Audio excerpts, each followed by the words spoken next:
Foreign aid is a good thing. Americans think that we spend 25% of the federal budget on foreign aid and want it reduced to 10%. But the fact is, it's way less than 1%. It helps us challenge China in the world. It reduces not only hunger, but migration to our borders. And it helps us fight communicable diseases over there before they mutate and come here. And that's why Ronald Reagan recognized the importance of foreign aid.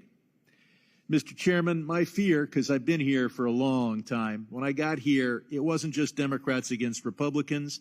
It was the legislative branch against the executive branch. And we need to play that role. And as the ranking member points out, we need to have government witnesses here so we can talk about the future rather than just be a cheering squad for the executive branch. But I want to bring to your attention, Mr. Chairman, an action taken by the State Department today that was too woke for Sherman. They announced that they're going to spend $400 million on zero greenhouse gas emitting armored cars. That's right, electric armored cars, $400 million to replace perfectly good gas-driven armored cars. They said they were going to be Tesla Cybertruck armored cars. This administration will get too woke for Sherman if it helps the shareholders of the Tesla automobile. There have been a number of falsehoods stated. The biggest one is the $50 million for Gaza condoms. Musk admitted that it was just completely false. He apologized. So that Doge made a mistake. Are we going to terminate Doge? Well, I'd like to, but we're going to terminate Doge because it made one mistake? No. You identify mistakes that are a lot less than $50 million, people want to terminate USAID. Musk statement he should be apologizing for and publicizing because the truth has a tough time catching up with the falsehood. But let's go through a few others. We're told that there's $6 million to fund tourism in Egypt. Mr. Nacios, you would demonstrate how that's a good program. We should give credit to Donald Trump for that program. He started it under his first administration. Now it's being attacked. We're told that circumcision is terrible. It's a very cheap operation. It's only done voluntarily.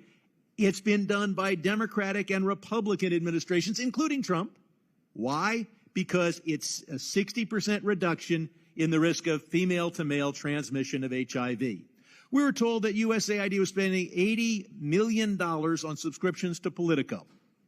No, the entire executive branch was doing that. But you know who else spends money on Politico? Republicans in Congress who spend $800,000 of their office budget on Politico.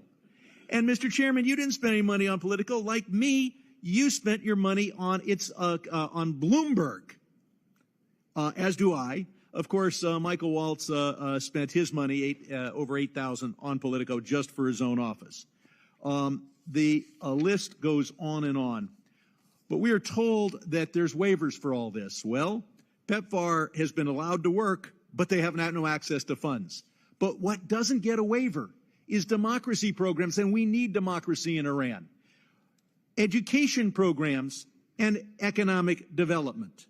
So it's okay under Trump to give a hungry man a fish, but it's illegal to spend $1 to teach him to fish or to tell him how to get a fishing pole. And under that, we'll be feeding hungry Egyptians forever because they won't have the tourism so that they can buy their food on the world market. We need education. We need democracy. We need economic development. Finally, there's a sad incident. 71-year-old Pei Kao Lau. She was able to survive and flee from Myanmar to Thailand. She was in a camp with over 10,000 people. They cut off the money and they cut off her oxygen, and she died. And no future waiver is going to bring her back to life. Mr. Chairman, I ask that this committee take a minute of silence to remember Pei Kao Lau.